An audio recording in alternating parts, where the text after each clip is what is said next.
Hello，大家好，我是狮子鱼，欢迎回到我的频道鱼儿说。如果你是第一次来我的频道的话呢，这是一个以说话为主、观点分享的节目。那么今天节目我们聊点什么呢？所以今天呢，我就邀请大家来跟我一起，我们来讨论一下这个作品，那也就是贾玲的《你好，李焕英》。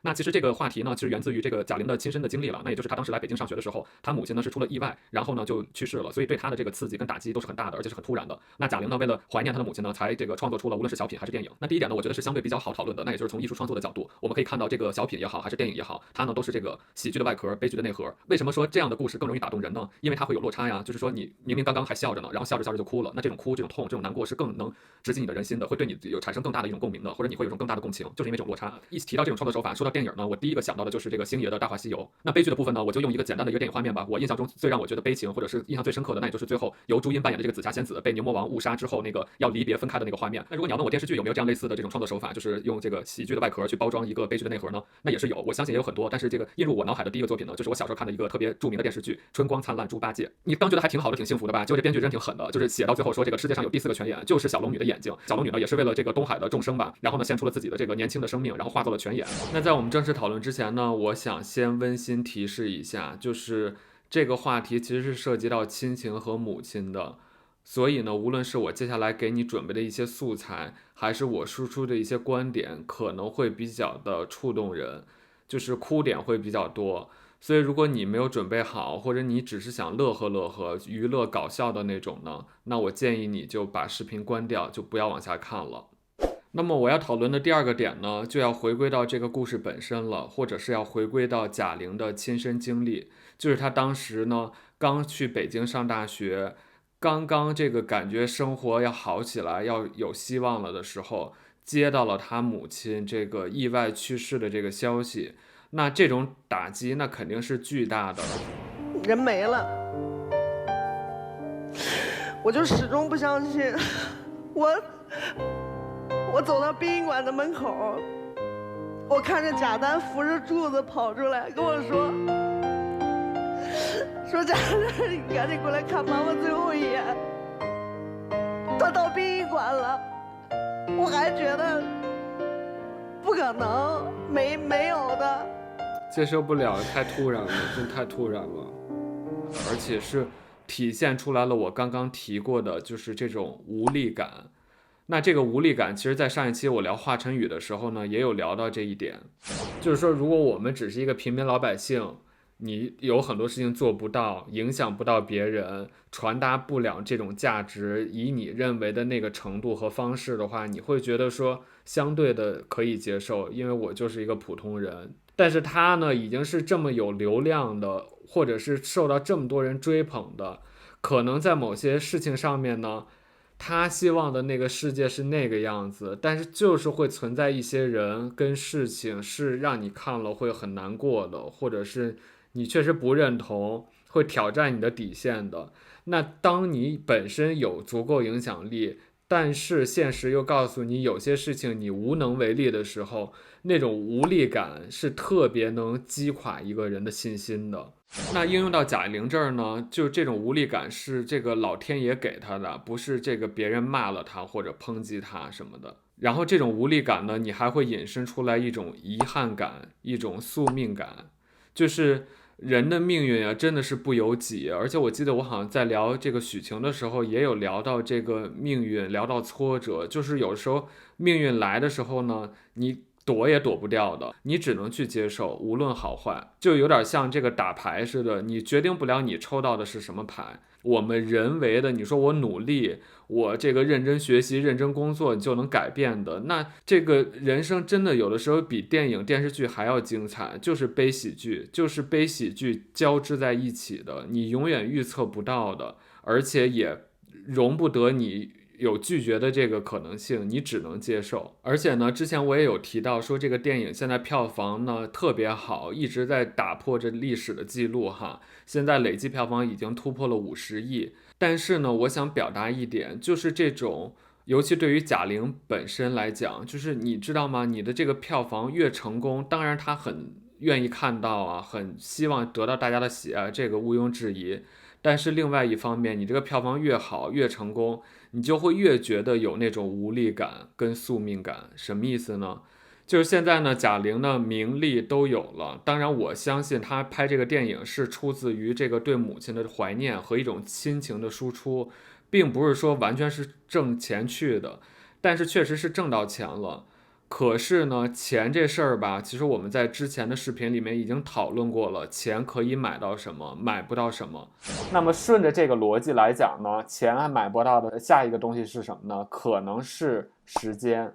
当然，这个也是不一定，就是因为我之前已经说了嘛，以这个企业来讲，它是可以花钱买你的时间的，但是这个时间的流向它买不了，至少以我们的认知来讲，时间流逝就是流逝掉了，它不能倒转的，不能逆转的，至少我们现在没有看见一个真正的能让我们这个所有人见证的那个时空机的存在。就是如果对于贾玲来讲，她现在就是越成功越有钱，她都不可能买回时间的逆转，她也不可能买到她这个母亲死而复生，对吧？当然，她是艺术创作者，她可以通过电影的手法来穿越，但是她人真的能穿越吗？显然是穿越不了啊。所以我就想象，假如说这个贾玲现在很成功，也很受到大家欢迎，名和利都有了，那回到家。当然，他父亲还是健在的啊，但是我想他回到家以后，还是觉得是一种很遗憾、很无力的那种宿命感，就是他的这个成功不能再和他的母亲去分享了。就是你可以住很大的房子，你可以买很好的东西，然后你想怎么造怎么造，但是你怎么造这个钱，你都不会再跟你的这个母亲去分享，或者说，就像他之前采访的时候，为什么那么动容啊？就是说他现在可以有钱买任何他母亲当时想买的那些东西，但现在问题关键不就是因为人不在了吗？你有那么多钱，你也有那么大的能力，你没法回报给你的母亲了。这就是为什么我觉得我听到以后，或者对于贾玲本身来讲，我都觉得是很扎心的，是很痛苦的一件事情。而且他之前采访里也说了嘛，就是说如果吃苦的话，那倒无所谓，对吧？但现在就是因为过得好了，而人不在了，你最在意、你最爱的那个人不在了，你没有这个机会去孝顺你的母亲了，所以这种打击是很让人，我觉得我也完全同意，可能这就是为什么贾玲说她自己再也不会发自内心的开心了，因为这种东西会一直伴随你的，就是发生了嘛，就一直在的。其实还有一点呢，就是会在人情绪不好的时候，你就会想得很偏激、很负面。什么意思呢？就是有可能你会觉得说，就是你过得好是一个错的事情，就是一个把你们家运气都用完的一个事情。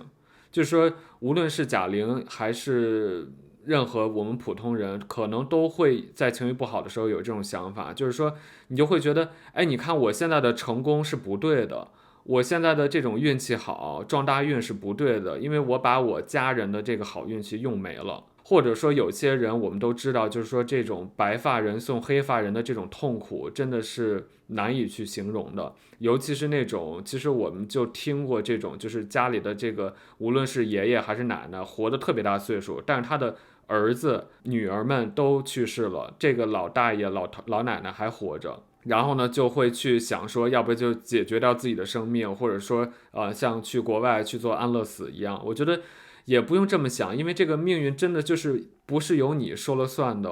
其实这个关于生死的话题是另外一个特别大的话题了，我们今天就不展开了。但是我的这个大致的这个核心的想法就是说，只要老天爷没收你，没让你去到天堂，或者是哪怕下地狱了，或者去到另外一个世界了，你就好好的还是在地球上玩这个游戏，好好活着，就是不要自己做出这种解决自己的这种行为，然后说我不玩这游戏了。我觉得也不要，无论是什么，我觉得都当成一种修行吧，或者是一种自我修炼、自我提升的过程。这里面还想再多说一句，就是有的时候这个无力感吧，还源自于命运。有的时候你就觉得不是你说了算，你也改变不了。就是有时候你觉得我努力，好像我可以考一个好的高分，或者说我努力多挣点钱。但是有时候跟命运或者跟你家人生死相关的话题，你真的是做不了主，有的时候真的是觉得也许一切都是写好的，就是像一个剧本一样，或者像本书一样，你呢只是一页一页的去这么翻开这个书，一直看到这个书的最后一页，揭晓这个谜底，但是好像大概率的是你很难完全改变就是这本书的样子，它的大致的样子可能真的就是已经定好了。但是有的时候我也是觉得这种无力感确实是有点摧毁人，就是你就发现你再怎么努力，你也改变不了某些东西、某些人、某些事情，而且你只是就像翻书一样，你是一页一页去揭晓这个谜底而已。而不是说我要主观能动性啊，我要做什么努力啊，跟努力不努力、方向不方向都没有任何关系了，只是去揭晓一个答案而已。好，那接下来呢，我们就来聊一下这个母亲的意义，或者是母亲这个角色在家庭中的重要性。那下面的这个话呢，也许是我个人的偏见，是很主观的，你可以认同，也可以不认同。但是我认为呢，我们说到一个家庭，我们会说，这个父亲是这个顶梁柱哈，可以去外头去拼、去争、去挣钱。但是我觉得母亲呢，才是更重要的那个角色，她是相当于一个定海神针的那种感觉，就是她是一个维持住这个家还在。之所以称为家，我觉得母亲在哪儿，家就在哪儿。而且在之前的节目中，我们聊这个从浪姐聊当代女性的时候呢，也探讨过女性的价值和女性的力量。那这里面呢，我还是得请出我们的金星姐。你的最后能争得的方式是什么？不是争个你死我活，谁有利，而是承载。所以说，我觉得咱们对母亲的形容是像大地一样承载。做生命，就你家庭里边那个盘子，让男人和孩子都生活在你这个盘子当中，你是个承载的东西，这是女人的最大的力量所在。它是这种维护大家每个家庭成员的这样的一个特别重要的、不可或缺的角色。那说到这儿呢，其实我就不得不提到这个上一期聊华晨宇的时候。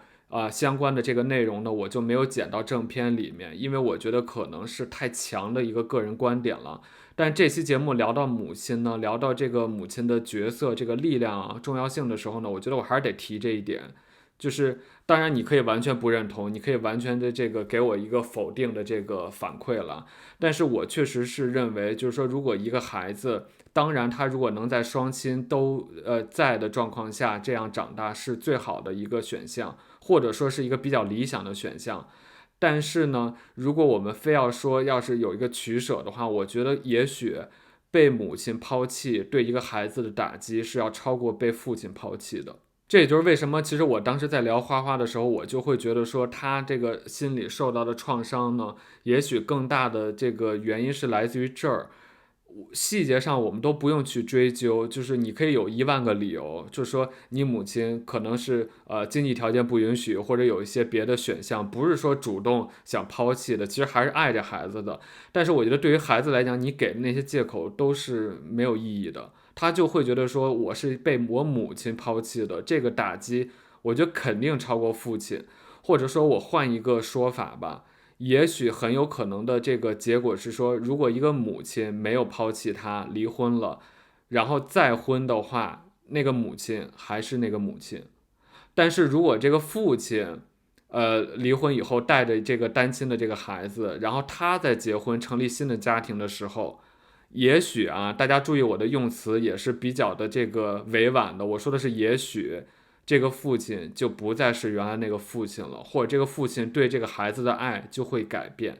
然后呢，说到这个母亲呢，我还想再提一点，也是之前埋了一个小伏笔就说我之后还是会提到的，那也就是胡波的这个电影《大象席地而坐》。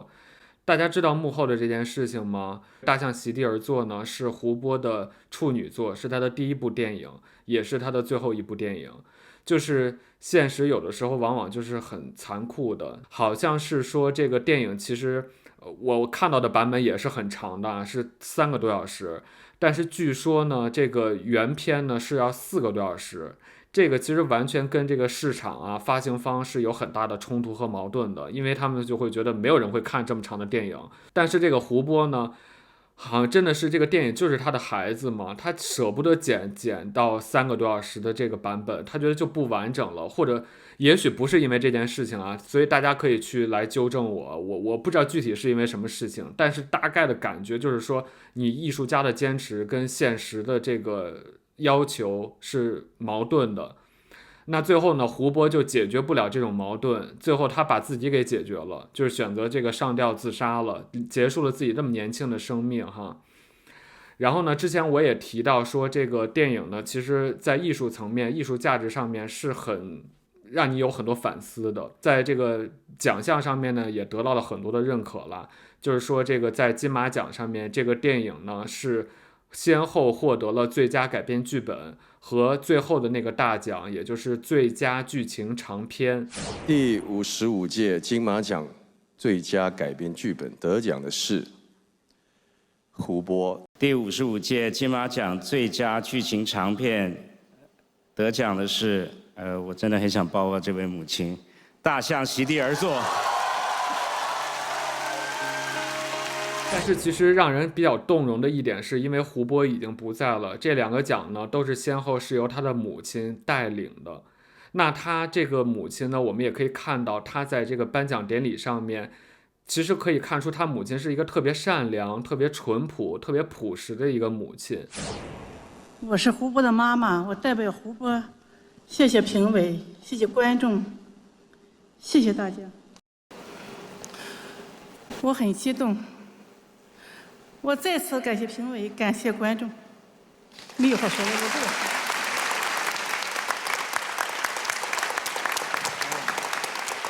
就是他没有那种华丽的辞藻，还有这种特别这个程式化的那种感谢，他就是发自内心的说感谢大家，就是感谢，没有什么可说的。但是我觉得我可以揣测一下，我觉得他可能有一些想说的话。就是他哪怕这个胡波都不拍这个电影，从来没有拍过这个电影，或者拍完以后根本没有得这个金马奖，他希望拿这2座金马奖的奖项能换回他儿子死而复生吧。我觉得这个可能是对一个母亲来讲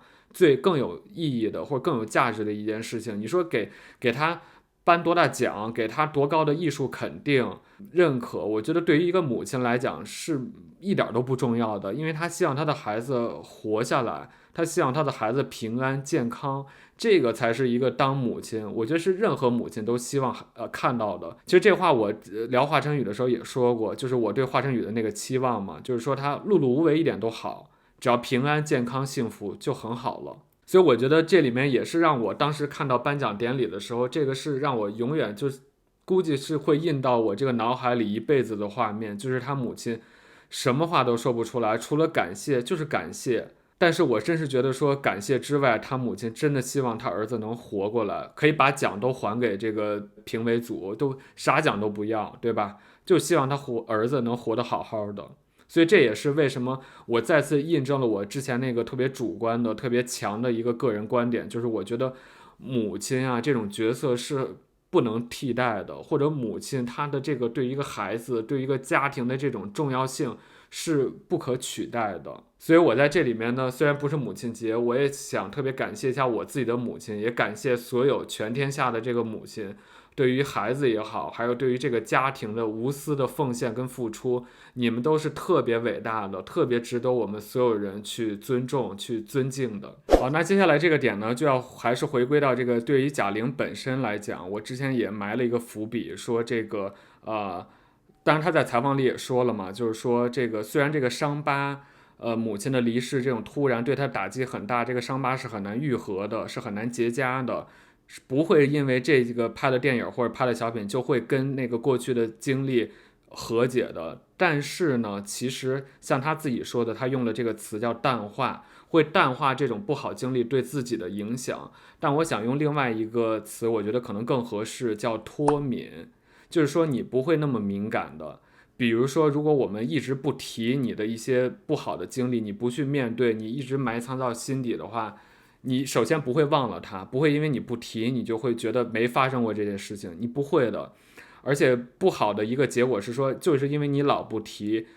如果在你情绪不好的时候，在你这个情绪波动到低谷的时候，或者是别人无意间，或者是你自己的情绪上无意间想到了这件事情，那你就会很崩溃，你就会完全的承受不住，有可能就会有一些特别负面的想法，甚至是做法，对吧？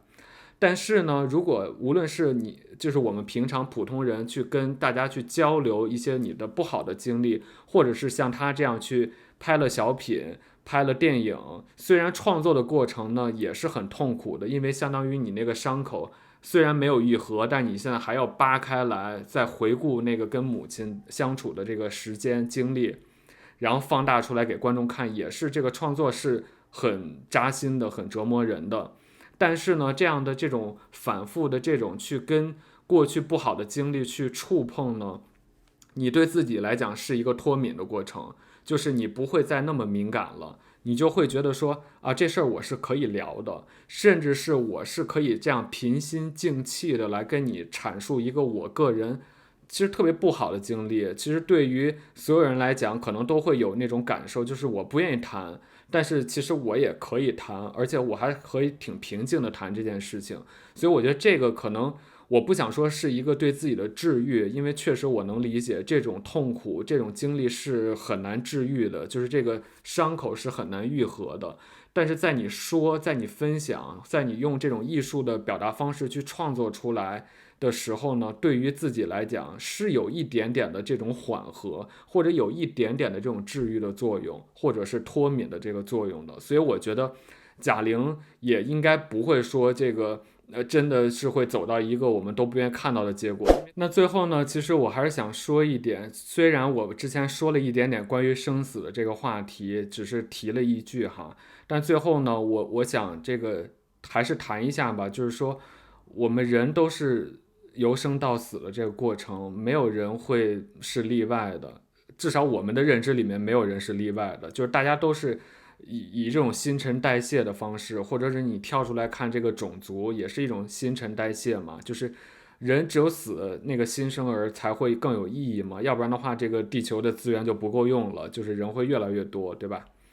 所以我就觉得说我们应该更这个，虽然不愿意看到这个家人的离世或者亲朋好友的离世，但是这就是一个客观的事实。然后这里面呢，我就想到了当时小 S 这个采访的时候说过的这个话啊，当时他的这个时间节点是他特别爱的奶奶去世了，好像也是90多岁、100岁，就是特别大岁数。其实相当于我们普罗大众认为就是喜丧了，是一个其实来讲不是那么太值得难过的事情，但是我完全理解，因为他是你的亲人嘛，那你肯定还是希望这个时间他能活得越久，我们相处的时间越久越好了，对吧？但他呢，其实说了一个话，我是完全认同的，那就是说，我们虽然现在还活着，然后呢，也许还是有很好的生活物质条件的，但是不要为了说怕难过、怕受伤害、怕陷入到一个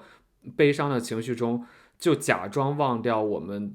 离我们远去的那些亲朋或者好友，就是我们需要时不时的去抽出一个时间来怀念他们，或者表达一下我们对他们的想念。就是其实这个是一个很正常的事情，并不是说我假装听不到了，我假装这件事情没有发生了，然后它就没有发生。我觉得也不想太那个，就是有种掩耳盗铃的这种感觉。对不起，我其实就是想表达的是，去世的人，离我们远去的人，还是很有意义的，或者应该在我们心底留一个位置，去怀念他们。虽然有的时候真的很难过，然后可能就像我现在这个样子，但我觉得应该给他们留一个空间和时间。我真的觉得有的时候你哭出来是一种释放，是很好的。我并不觉得就是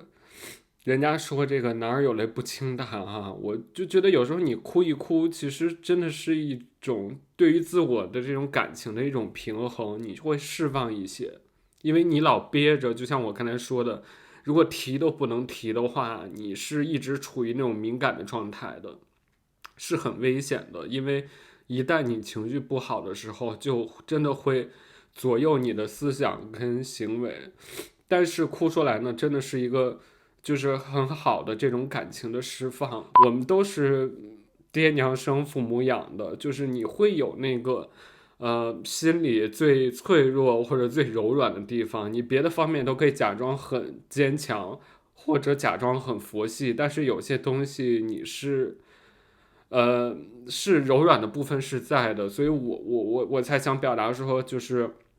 大家也应该这个花时间，就是虽然走的人他已经离我们远去了，然后那种感觉是很难过的，但是不要假装自己这个生活中就好像他们没有存在过，就是他们的存在也是有价值的，然后我们去怀念它也是很有价值和很有必要的。所以就是很抱歉吧，可能如果你看到这儿的话，可能你也会比较感动吧，但是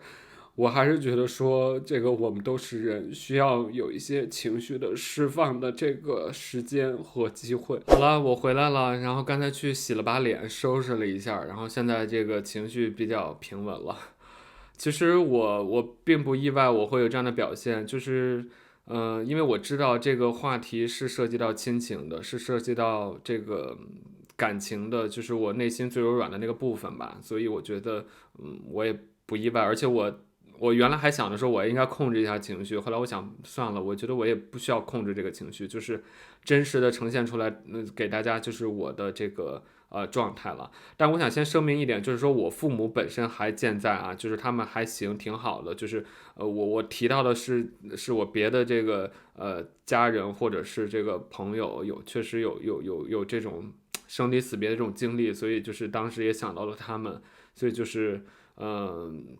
很难过，就是情绪就是有点这种，其实我没崩溃啊，就是只是这种释放哈。然后其实我觉得这也是为什么我知道我可能会有这样的表现，所以迟迟的这期节目我都没有录。然后其实这个话题呢，也是为什么放到了鱼儿说的第10期来聊哈。一个是因为我觉得这个节目的成熟度也还够了，还有一点就是其实这个第10期呢，我可以透露一个幕后，就是说我们第1季有12期的节目，但是这个第10期呢其实是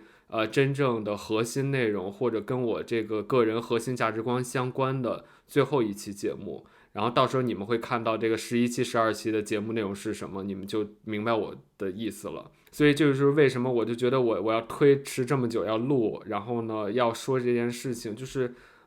确实是可能是潜意识里面还是觉得不想提这个内容，但是呢理性上呢又觉得这个内容是很重要的，是很有价值的，是需要去被讨论的，所以呢我才放到了今天的这期节目，来结合贾玲的她本人的经历和作品，来聊一下这个亲情或者母亲的这个价值和意义，所以希望你们会喜欢吧。好了，那今天的节目差不多就是这样了。那如果有缘分的话，我们就下一期视频再见吧，拜拜。